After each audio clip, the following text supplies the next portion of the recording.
Fazer design é um ato coletivo, não adianta. É uma coisa que quanto mais gente pensando junto, mais a gente progride, mais a gente avança. E, como eu falava, uma das coisas mais interessantes, mais bacanas do salão é encontrar essa turma lá, conversar com eles. Eles sabem que eles têm que fazer isso, eles sabem que eles estão ali para... São acessíveis, né? São acessíveis, exatamente. O cara desenha para Louis Vuitton, desenha para Multina, desenha para qualquer marca assim que a gente sequer tem acesso aqui no Brasil. Por enquanto, né? Depois a gente fala sobre Multina. Mas eu acho que eles sabem que eles são esses interlocutores de talvez até de um futuro mais bonito que a gente tá esperando, tudo mais. E uma das coisas mais legais também é ver brasileiros dialogando com isso. O Humberto Campana, o Ambrósio, uma turma que tem espaço lá fora, né? A gente acompanhou vários, né? Desde Jader Almeida, que já expôs, até os mais novos. Realmente é um momento muito plural, né? Se a gente não vai para expor, pelo menos a gente vai para aprender. Eu queria falar um pouquinho da Louis Vuitton, assim, que acho que para mim foi um dos pontos altos. Queria falar de outras marcas depois, já vou falar da Moy, queria falar da Paula Lente, queria falar de mais umas duas marcas que a gente viu lá. Mas a Louis Vuitton em especial, para mim, retornou ao Palácio Serbelloni, né? Palácio Serbelloni. Que para mim, por si só, já é só entrar lá sem nada, para mim já seria já é um marco, assim, já é uma coisa super importante. E ela sempre faz aquela exposição de uma espécie de uma intervenção artística efêmera, né? Naquele modelo da Galeria Serpentine de Londres. Uhum. E depois lá dentro faz aquele show incrível de exposição. Queria a visão de vocês sobre isso, assim, como é que foi essa experiência, o que mais chamou atenção ali dentro. E é emocionante, né? Acho que para mim foi um dos pontos altos, assim, também. Essa também tinha filas quilométricas, né? Eu, se não fosse imprensa, estava ferrada. Agora, eu achei curioso, inclusive porque nosso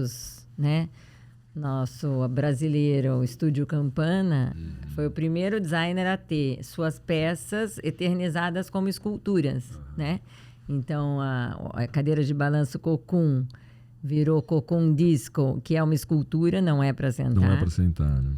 E a bomboca também, toda metalizada. E aí tem a ver com os anos 70, que já começaram no ano passado, né? Então, e assim, eu achei curioso porque eu assisti o bate-papo entre Humberto, o Atelier Biagietti e... agora eu esqueci o nome, é um casal. Roedes. Não, os Roedes eu lembraria porque eu amo eles. Italianos, Traverso e Traverso. Depois a gente coloca o nome aqui embaixo. Mas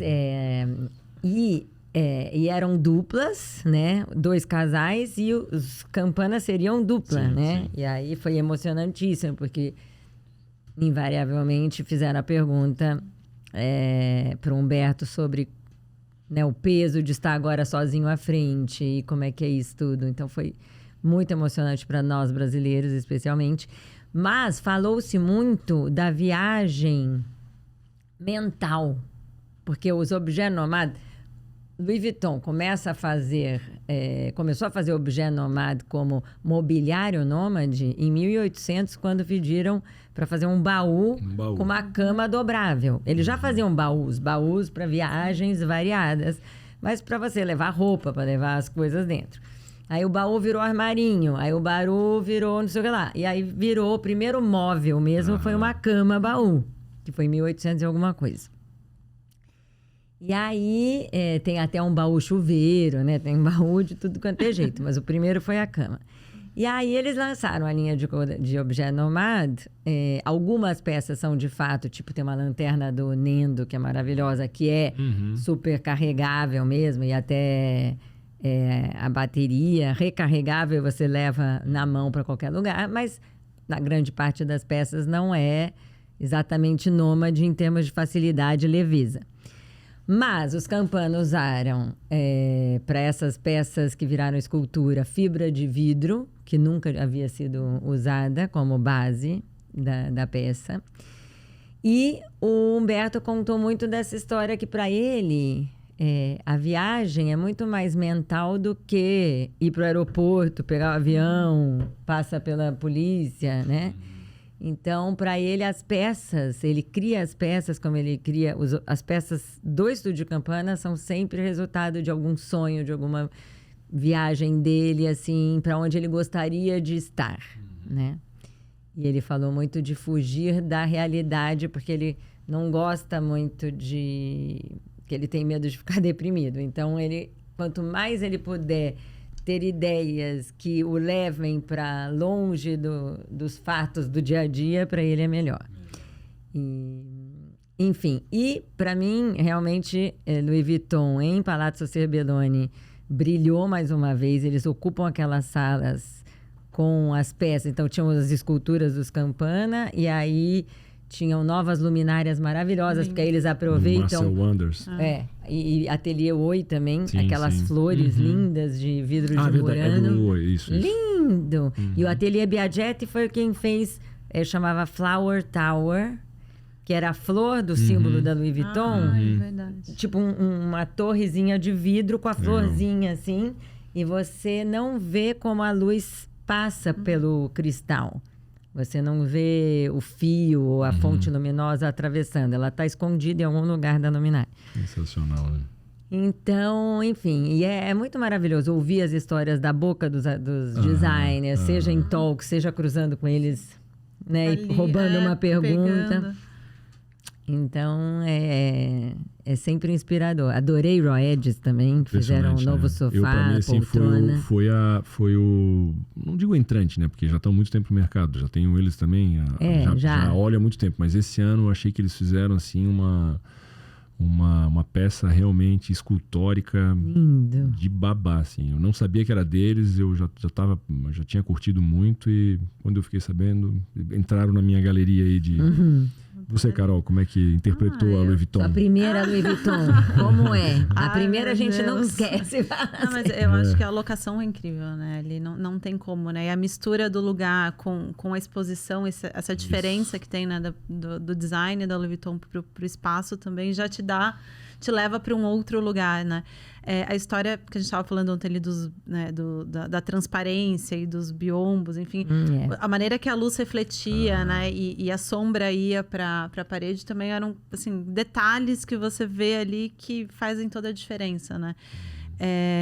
E tava uma exposição gostosa de ver, assim, né? Você ia passeando pelas salas ali e você tinha vontade de ir para a próxima, você tava indo num grau, ia subindo, né? Crescente, ia indo numa crescente, assim. A gente vai botar umas imagens para a turma entender o que é, né? Quem não foi, quem ainda não viu, né? Porque eu acho que deve ter tido um overposting, né? Também, overposting dessa exposição, porque realmente foi... Você entrava no palácio, ao fundo você já via aquela escultura que é de um francês, um estúdio francês, que eu não me lembro agora o nome. Talvez vocês chegaram a entrar lá? Entrei. Você não viu? Eu não entrei, porque no dia que eu fui foi o dia que diluviou. Da chuva, eu né? entrei com tava chuva chovendo, e tudo. o dia que eu fui tava chovendo. Achei espetacular, assim. Vamos fui lá tentar entender como é que era feito. Assim, aquilo é tudo arquitetura paramétrica, feita só com a possibilidade do computador, né? Com a ajuda do computador. São vários pedacinhos que vão sendo parafusados, né? Com rebites. E faz aquela estrutura meio coral, né? Aquela história do coral que que já fala sobre isso, né? O coral já tem uma poesia por trás, então já começa a te emocionar sem ver nada de objeto. Olha, aquilo lá já teve Shigeru Ban, já teve um monte de outros artistas. Ano passado não teve, foi um pouco menor a exposição da... Eles não estavam também na Serbelloni. Não estavam na Serbelloni, exatamente. Já foi acho que o acordo, sei lá, deve ser sempre para abril, né? Mas...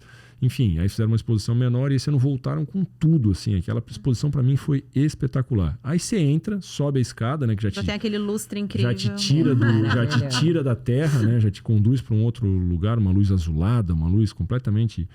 E você encontra lá em cima uma floresta. Primeiro passa pelas peças dos irmãos Campana, aí nessa interpretação discoteque aí.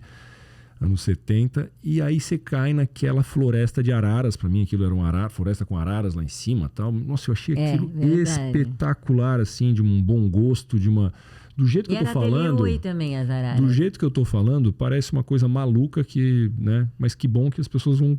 Isso aqui não é só áudio. Quem tá vendo o áudio pode acreditar.